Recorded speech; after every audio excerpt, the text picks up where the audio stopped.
All right, welcome. Here we are with lesson number 22. What I see is a form of vengeance. Very powerful line, one that the ego would want to doubt almost immediately.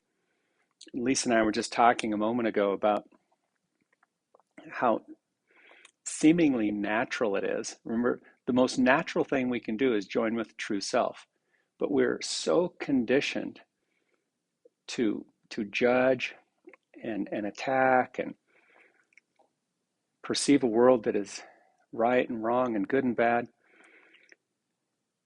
There's a line in the text that says, beware the temptation to perceive yourself unfairly treated. Beware the temptation, because the ego is so tempted to perceive itself unfairly treated. And so naturally, there's that word again, what we want to do is reach into our backpack. We want to reach into our subconscious. We don't really know why the guilt is there. We don't really know the source of the fear when it's so subconscious. And that's why these lessons are really getting us to spend the time and look and search the mind for these ego characteristics and bring them to the surface. Otherwise, what we do is we continually have special hate and special love. And we have this group of people, or there might be one person in particular from your past or whatever that you have particular anger toward. And like we learn, there's really no difference between a tiny twinge of annoyance and outright fury, outright anger. Either is just enough to take the peace away. And so the ego doesn't really care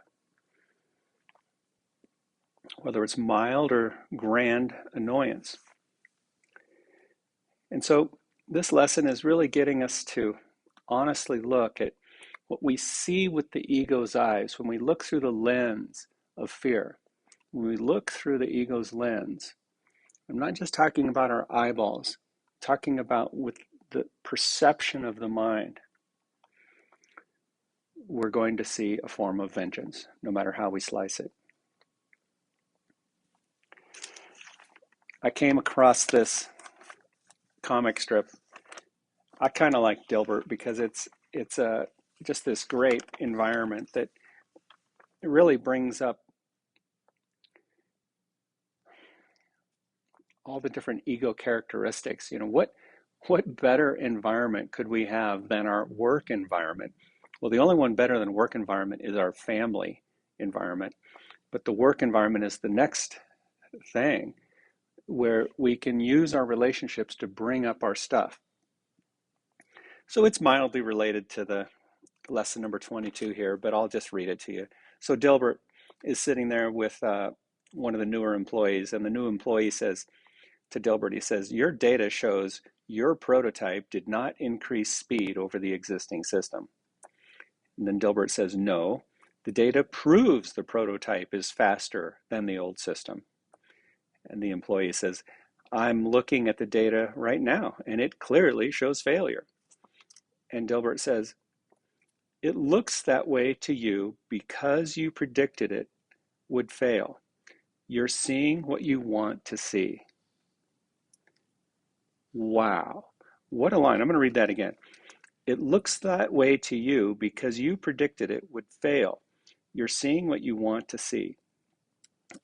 Now, anyone with an ego, that's how we see the world.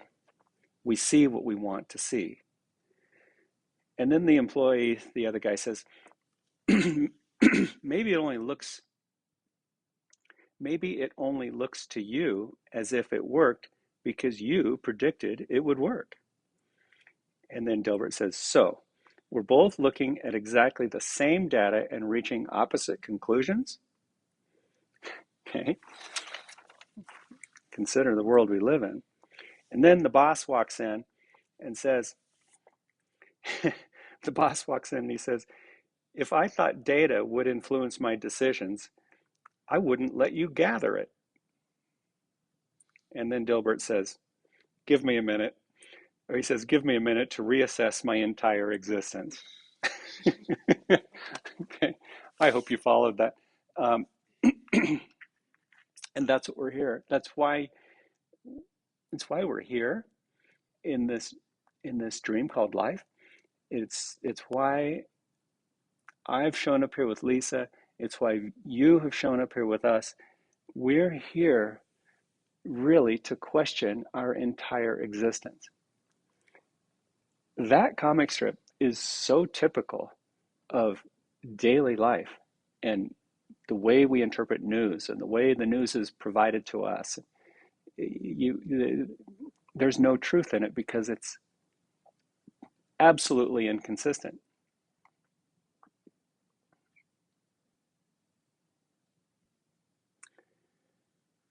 Let's do a little yoga. I think it's time, right?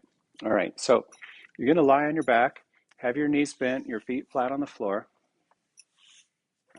Open up the strap, take your strap and fold it in half twice and hold it overhand toward the ceiling. Look at the strap with soft, gentle eyes and start to firm your grip. Keep your head heavy, keep your knees bent, feet on the floor. Relax your belly, relax your rib cage. Relax everywhere you can, but keep the firm grip. And then start to tug on the strap a little bit as if to tear it apart, extending the elbows. Eyes closed. Slowly start to lower overhead.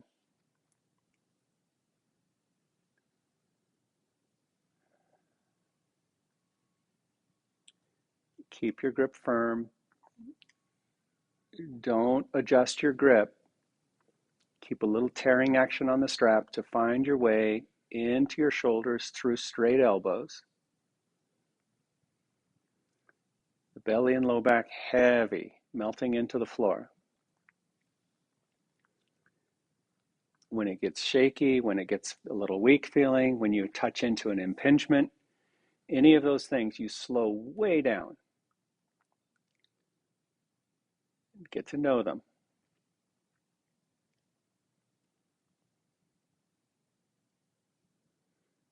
The same way we want to get to know our errant thinking.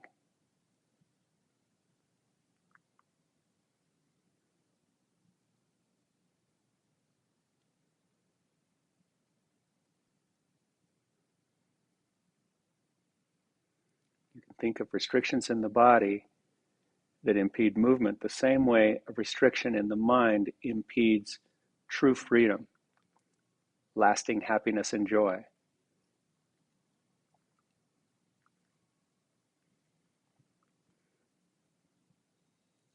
Slowly, slowly, slower than you went down, start to raise up.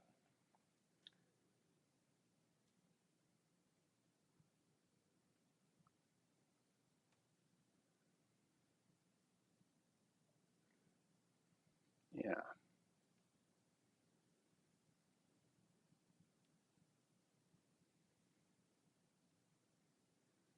very good.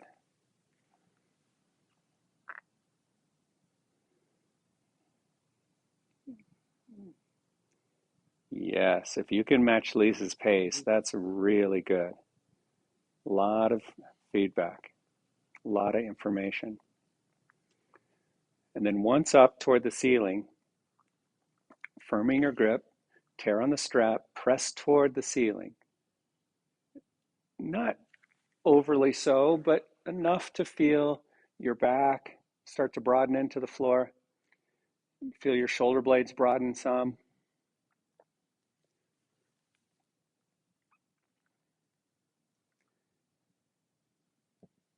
That's good. And then release the strap, set the strap to the side.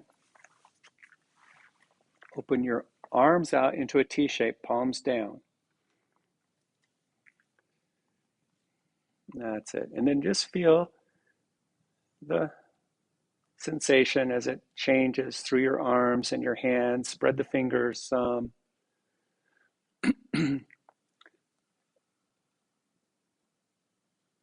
slide the shoulder blades down toward the floor and toward your heels a little bit. Not maximally, just a little bit. And then spiral out through your arms into the base of the first finger and the base of the thumbs. You just feel this connection through. Some of you may just feel the activity. Some of you will feel the activity and the restrictions it brings up. Emphasize the reach out through the right arm and slowly turn your head to the left.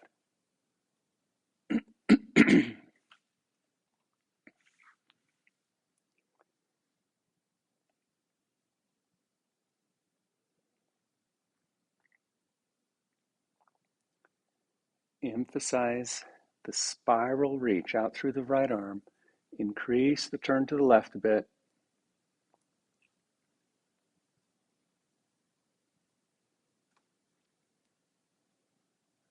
And then diminish the effort. Just keep the shape, less effort.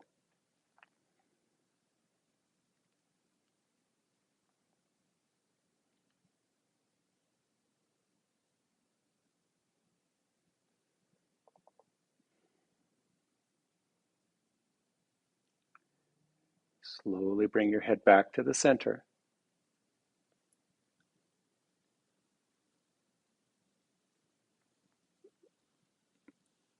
And reach through the arms again. Shoulder blades down. Spiral through the elbows into the base of the first finger. The action is through both arms, but now you'll emphasize a little more the reach through the left and slowly turn your head to the right.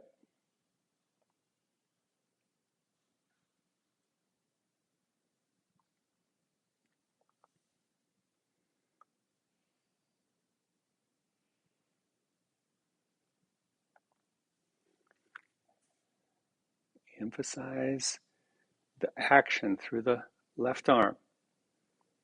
For some of you, the base of the first finger will not touch the floor. For some, it will. It's all right. The cues are always directional in nature, never accomplishment oriented. Increase the turn a bit.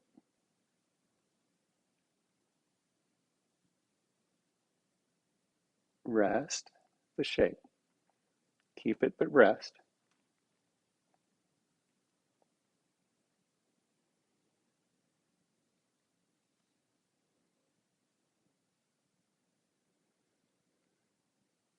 Bring your head back to the center. Arms and shoulders relaxed.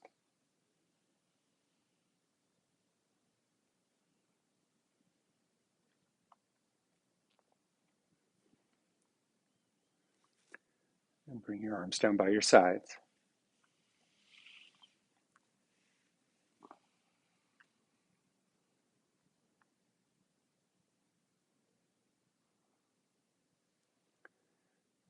Okay, good. Now roll onto one side and push yourself up. Have a seat against the wall.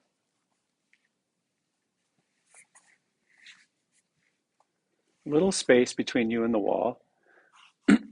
If you know you have difficulty curving forward or just getting past a tipping point, then you're always on the bolster. Okay, then just the soles of the feet together, knees wide. Measure the heels out 2 hands away. Soften your structure. Let your knees drop. Rely on the wall and close your eyes.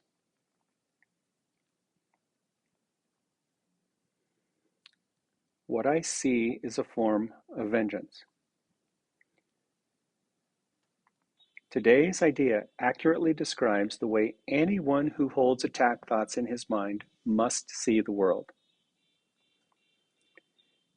If I have attack thoughts in my mind, then I'm going to see vengeance. Having projected his anger onto the world, he sees vengeance about to strike at him. His own attack is thus perceived as self-defense.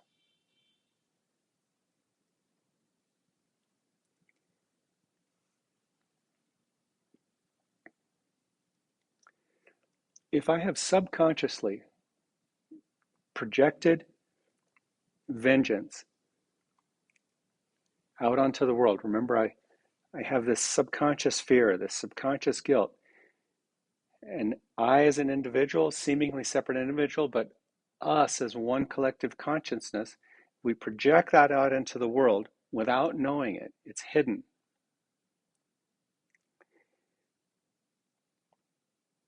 Then what we see, now we begin to react to it. And so we attack it. And this attack is perceived as self-defense. And if you just have your eyes closed and meditate on that a little bit, the truth of that will start to come to light. We make stuff up.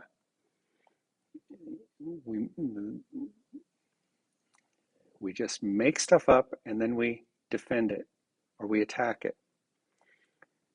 Okay, reading on.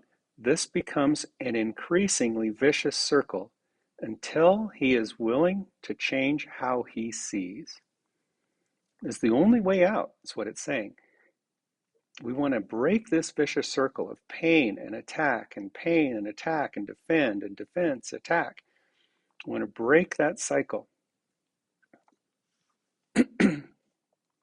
Otherwise, thoughts of attack and counterattack will preoccupy him and people his entire world. What peace of mind is possible to him then? Now, if you're like me, you've never heard the word people used as a verb.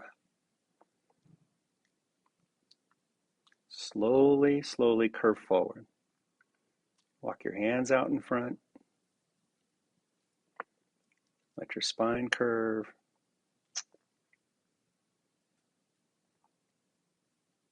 That's it.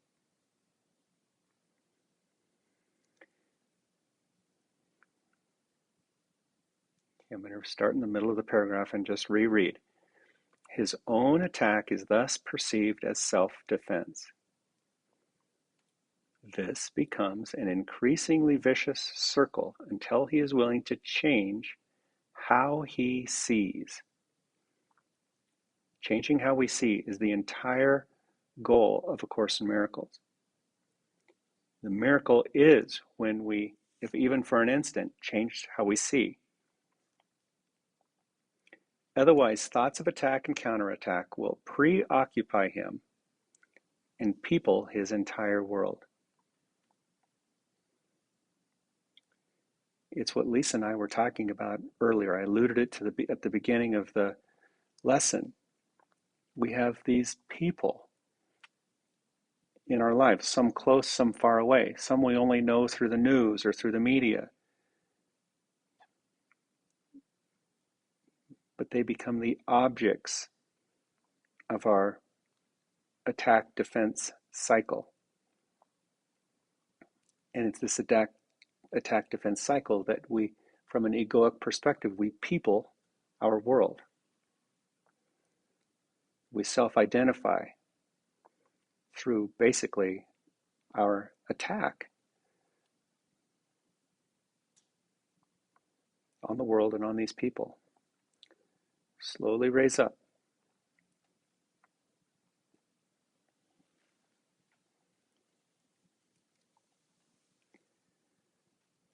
Now extend the left leg out and bring the left leg over to be a little bit more in line with the sole of the right foot. Yeah, so bring it toward the midline a little bit. There you go. And then bring the strap around the ball of the left foot.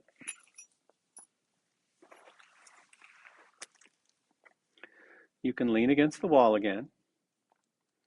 Look at your foot. Activate your leg. Bring the toes toward you. Press the left knee toward the floor. Good. Just that. Just feel the opening through the sole of the foot and through the back of the heel tendon.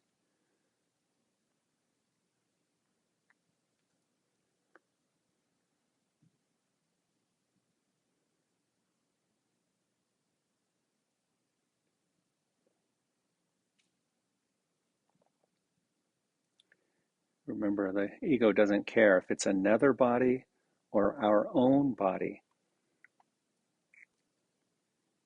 either is a fair target for attack.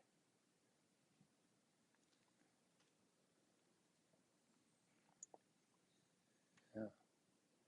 We want to undo all that and see with and from loving eyes, forgiving eyes. All right, release. Bring the soles of the feet together. Extend the right leg out. And bring the right leg over to meet the sole of the left foot. Loop the right foot back to the wall. And you'll see how Lisa has her elbows quite straight. Her grip is firm. In a way, it's the same kind of action that we might have with your leg up on the wall, but now your leg is out in front of you. Different relationship to gravity. The shoulders can still drop. The hands and fingers still work. The leg is active. The heel reaches away. The knee presses down.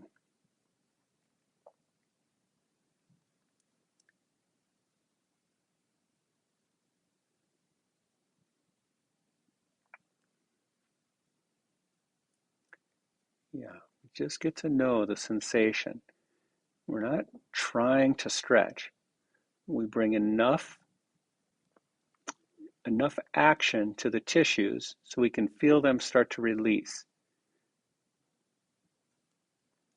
They may not release now.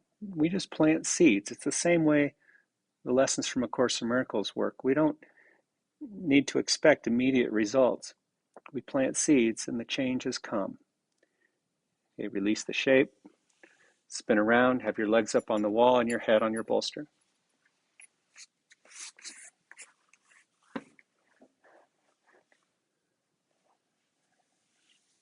If doable, interlock your fingers under the bolster or simply wrap around, or if that's too demanding, fingers under your head. Settle into the shape, close your eyes, turn your head to the right.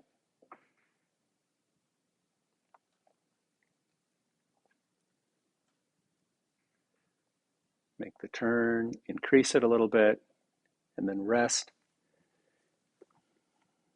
I'm going to keep reading here. It's a short lesson, so I'm going to read it all. Paragraph 2.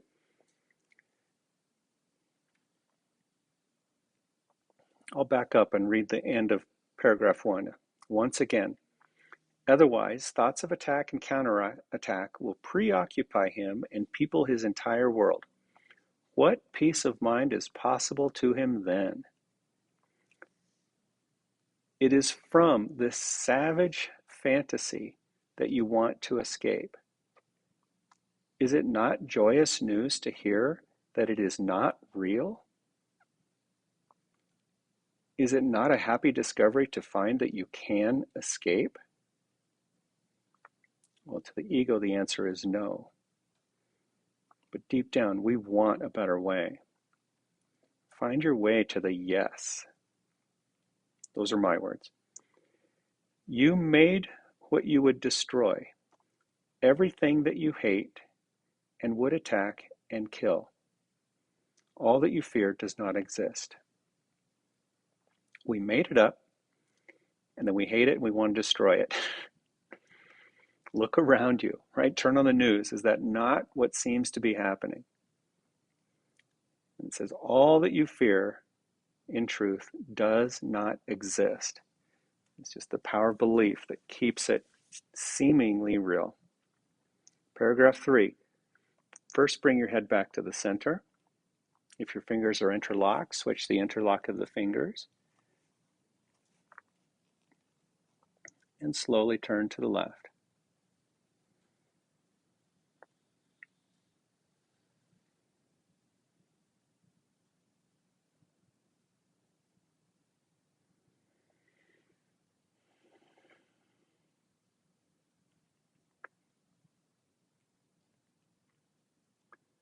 Yeah, close your eyes and just feel. Feel the resistance. How strongly attached the ego is to the belief system that it made up. and how we reinforce it through attack, defense cycles. And if we want to, we can include pain in there. It's attack, defense, pain. Attack, defense, pain. And the Course is telling us there's a way out. And the way out is in. We got to go in and unwind these paradigms.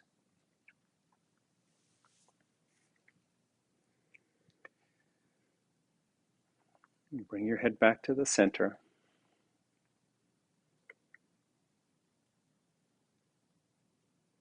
Release your arms to your sides.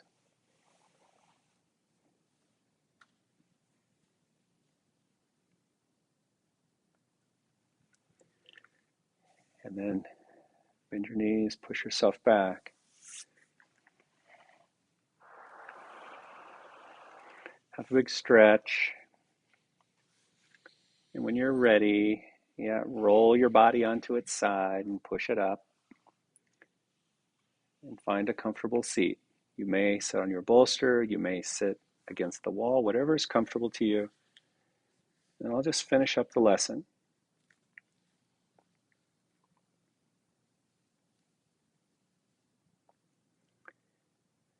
Now, it says, look at the world about you at least 5 times today, for at least a minute each time.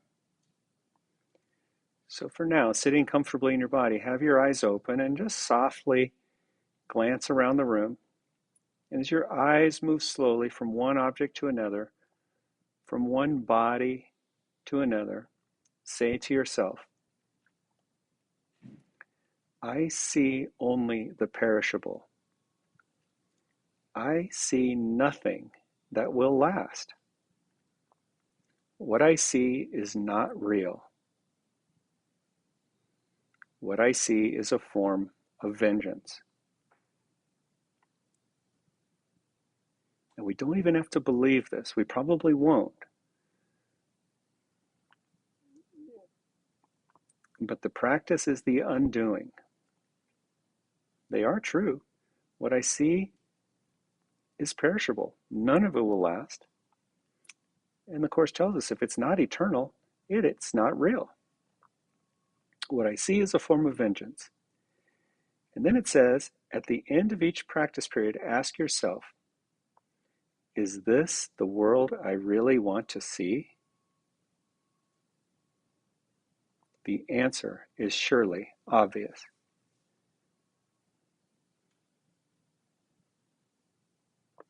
Bring your hands to your heart. Close your eyes and plant the seed for a new way to see. Namaste.